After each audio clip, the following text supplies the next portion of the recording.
Vivian Vance smiled for a living, and the world loved her for it. But the woman behind that smile had been beaten, broken, publicly humiliated, misdiagnosed, and quietly erased, all while making America laugh harder than it had ever laughed before. She won the very first Emmy Award ever given for supporting actress, became one of the most recognizable faces in the history of American television, and then spent the remainder of her life trying to claw her way out of the shadow of a character she had grown to deeply resent. Most people never knew any of this. They saw Ethel, they laughed, they changed the channel, and Vivian kept the rest to herself until the very end, when she sat down and began dictating letters that the industry had spent decades hoping she would never write. She was born Vivian Roberta Jones on July 26, 1909, in Cherryvale, Kansas, into a household that treated joy like a punishable offense. Her mother was a rigid Methodist who believed the stage was nothing less than a highway straight to hell.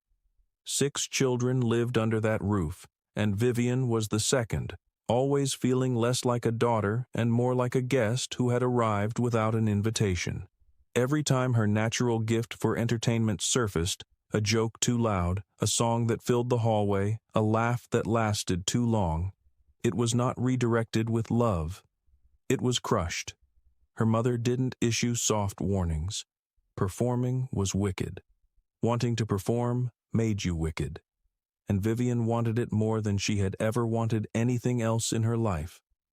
When the family relocated to Independence, Kansas, she found her first real ally in a drama teacher named Anna Engelman, who recognized immediately what everyone at home refused to see. Vivian threw herself into school performances, cheerleading, beauty contests, anything that created an audience, however small. She sat in classes alongside a boy named William Ing, who would grow up to become one of the most celebrated playwrights in American history. But back inside the family home, the tension never eased. The more publicly she bloomed, the harder her mother pushed back in private.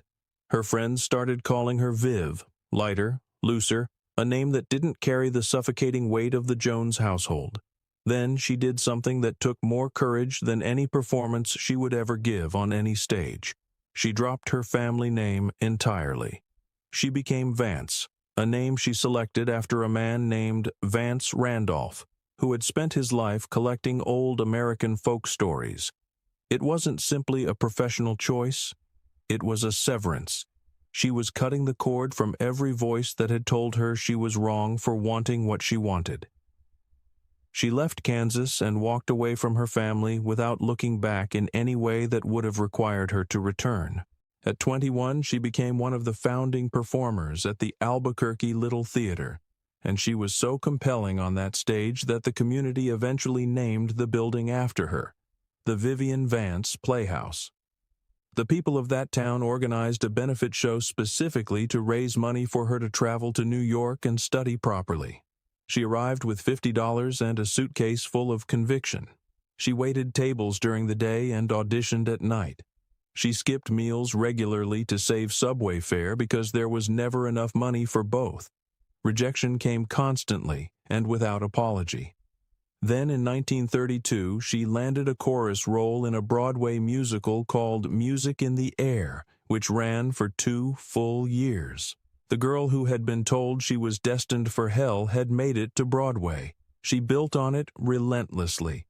A last-minute call in 1937 to replace someone in Hooray for what turned into more than 200 performances. By 1941, she had earned her own starring role in Let's Face It alongside Danny Kaye and Eve Arden, a production that ran for 547 performances and confirmed to anyone paying attention that she was not a background figure filling space around a more important story. She was the story. But even as the professional applause grew louder, her personal life was coming apart in ways the audience never witnessed. Her first marriage at 19 to a man named Joseph Danick Jr. had been an attempt to escape her mother's world by trading it for something she imagined would be safer. It was not. Danick was violently jealous, and within 2 years she had fled to a women's shelter to survive him. She held that secret so tightly for so many decades that most people who worked alongside her never knew it had happened. But it marked her in ways that couldn't be undone, installing a specific architecture of fear that would cast a long shadow over every relationship that followed. Her second marriage, to actor Philip Ober in 1941, lasted considerably longer and inflicted considerably more damage. Ober resented her in the way that only a man who wanted her success but couldn't generate his own truly can.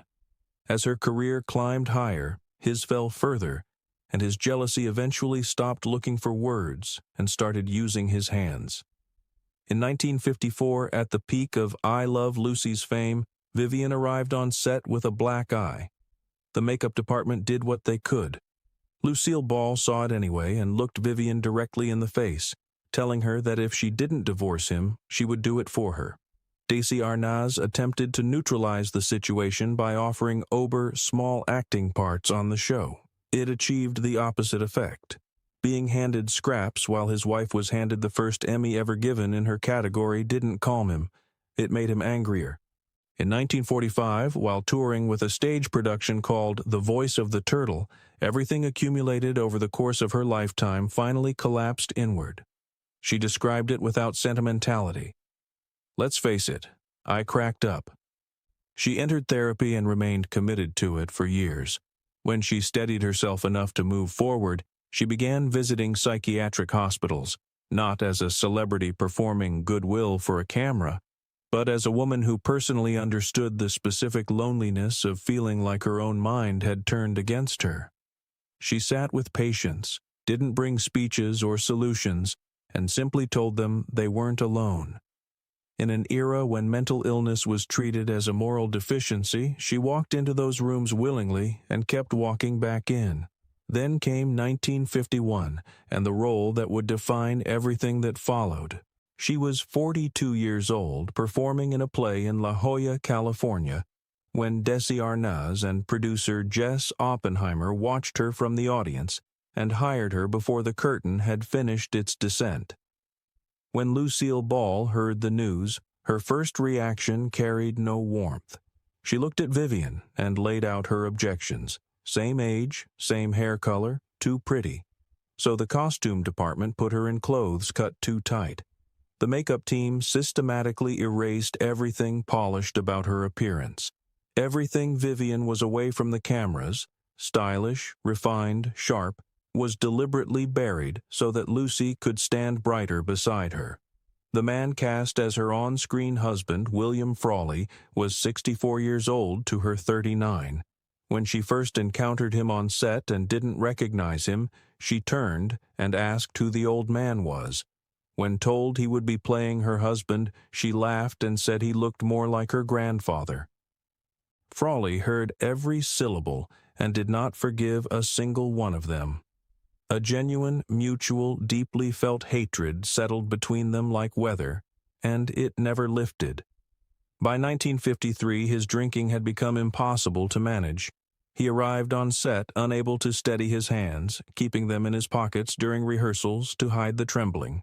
He refused direction, locked himself in his dressing room during disputes, and created crises that Arnaz had to personally resolve just to keep production from fracturing. Vivian eventually demanded separate dressing rooms, and they avoided each other off-camera with the disciplined intensity of people who knew exactly what would happen if they didn't. When CBS offered both of them a spin-off series built around Fred and Ethel, Frawley agreed immediately. Vivian declined without deliberation, walking away from what Hollywood called a guaranteed fortune. The complete truth was that no financial offer in existence could have persuaded her to spend another year in that man's professional vicinity. On March 3, 1966, William Frawley died of a heart attack on Hollywood Boulevard. Vivian was at a dinner party. When someone delivered the news, she raised her glass and called for champagne for everyone present. She did not attend the funeral.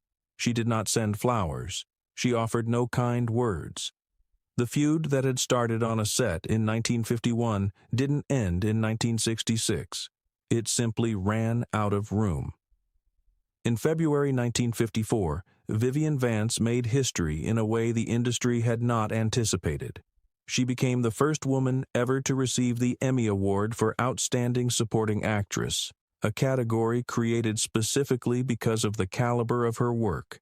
She delivered a gracious speech, thanked Lucille Ball warmly, and meant it. She also felt the walls of the role settling around her permanently as she walked off that stage. She had been a Broadway name since the late 1920s, had covered for Ethel Merman in 2 Cole Porter productions, and had trained her voice to operatic standards.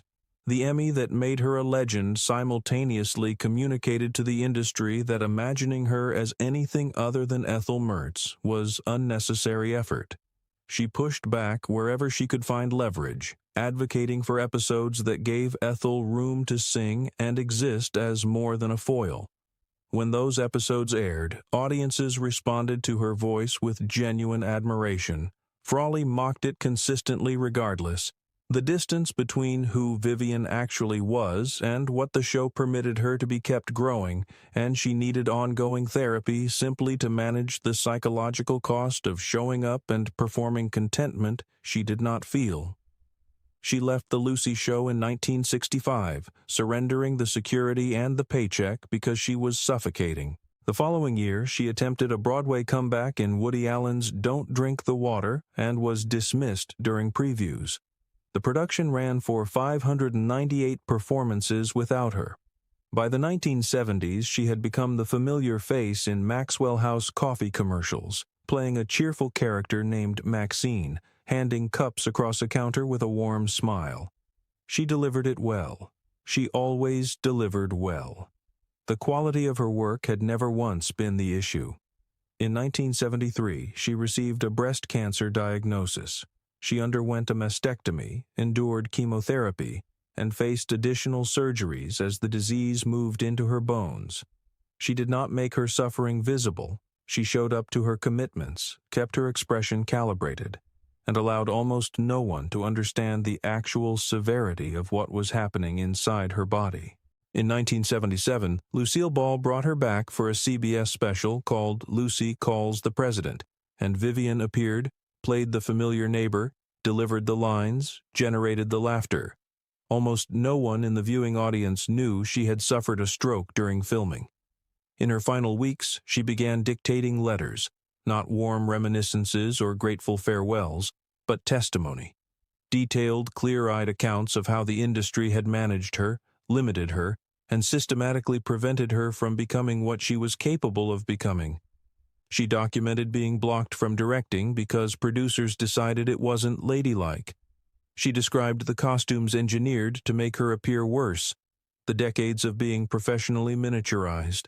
Lucille Ball came to visit her near the end, and a young neighbor watched them spend an entire afternoon together, laughing, crying, carrying between them the accumulated weight of everything shared and everything never said aloud. When Ball walked to her car to leave, she did it without a word and drove away with tears running down her face. Her daughter, Lucy Arnaz, later said that her mother grieved Vivian's loss for months, openly and without composure. Vivian Vance died on August 17, 1979. She had won the first Emmy ever awarded in her category. She had walked away from abusive men, golden contracts, and lucrative opportunities that would have kept her comfortable but confirmed her as small. She had entered psychiatric hospitals voluntarily to sit beside strangers and tell them the world was still worth remaining in. She had arrived on set with bruises hidden under makeup, filmed beloved scenes while genuinely sick, and been costumed into deliberate ugliness by a production that needed her to disappear so someone else could shine. She survived every single piece of it without once asking the audience to know. That was the performance that never aired, never received a nomination, never got the speech. It ran for 70 years without a single intermission, and it was the most extraordinary thing she ever did.